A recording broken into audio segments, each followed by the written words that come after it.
Good morning दोस्तों, junior परिवार UP India में आपका स्वागत है। ढेर सारे लोगों का ढेर सारे मरीजों का और उनके गार्जियनों का ये बहुत क्वेश्चन होता है ना टीबी को लेकर कि मरीज़ हमारा कब तक सही होगा, हमारे एक्सरे में कितना सुधार है, हमको दोबारा तो टीबी नहीं हो जाएगा। जैसे जो मरीजों को क्वेश्चन है हम उनको पहले बता देते हैं, फिर एक लाइन में आंसर बता देते हैं। तो जितने भी मरीज़ हैं टीबी के, अगर ऊपर से देखा जाए तो कुछ मरीजों के बाल थोड़ा सा कमज़ोर हो जाते हैं, झड़ने भी लगते हैं।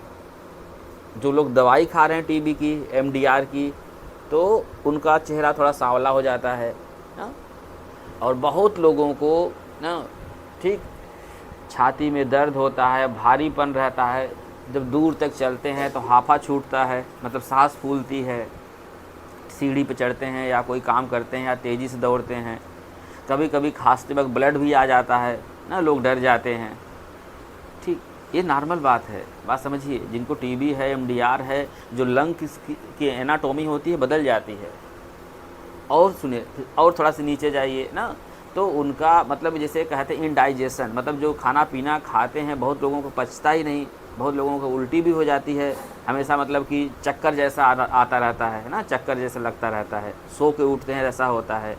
कभी कभी लोग खाना खाते हैं, मतलब कि खाने का बहुत मन करता है, लेकिन जैसे ही खाना देखते हैं मन ख़त्म हो जाता है, या खाने में कभी टेस्ट ही नहीं मिलता। और थोड़ा सा नीचे जाएंगे, ठीक, तो जो पैर मिलेगा आपको ना, कभी कभी ना पैरों में, कभी कभी क्या, जो लोग एमडीआर की दवाई खाते हैं या पत्ते वाली दवाई खाते हैं, उनको पैरों में बहुत दर्द होता है, जॉइंट में दर्द होता है, पैर के तालू में दर्द होता है, सुन्नपन रहता है, रात को तो पूछिए मत ना, बहुत लोग रोते हैं, चाहे मतलब किसी भी एज ग्रुप के हों।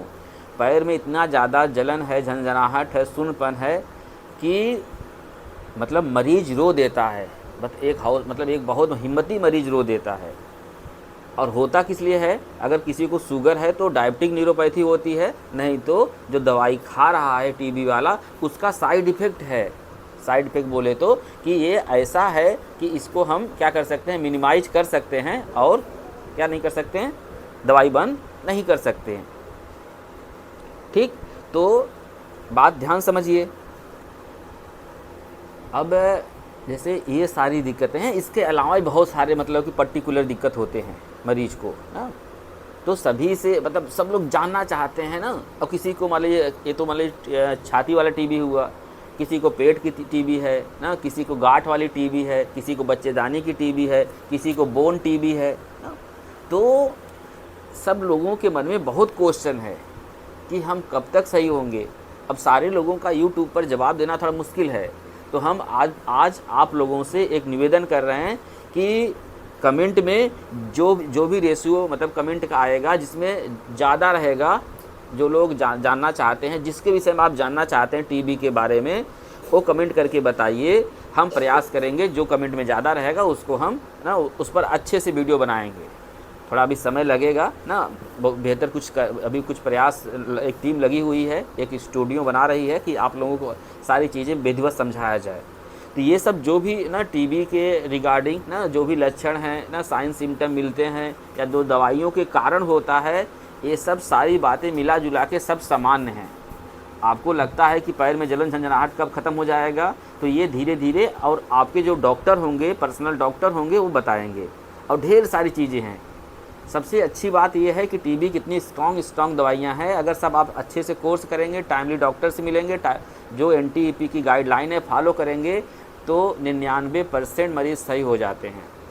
हम जिन मरीजों का इंटरव्यू लेते हैं, ऐसा नहीं, ऐसा मतलब ढेर सारे मरीज़ हैं, वो तो रेंडमली ऐसे ही ले लेते हैं ना, मतलब जिस दिन मूड करता है, क्योंकि काम बहुत ज़्यादा रहता है यहाँ पर नोडल सेंटर पर। तो आपको क्या करना है कि जो भी अगर दिक्कत परेशानी लग रही है और आजमगढ़ मऊ के अलावा कहीं दूर के हैं, तो अपने डॉक्टर से जाकर मिलिए, वो आपको बताएंगे।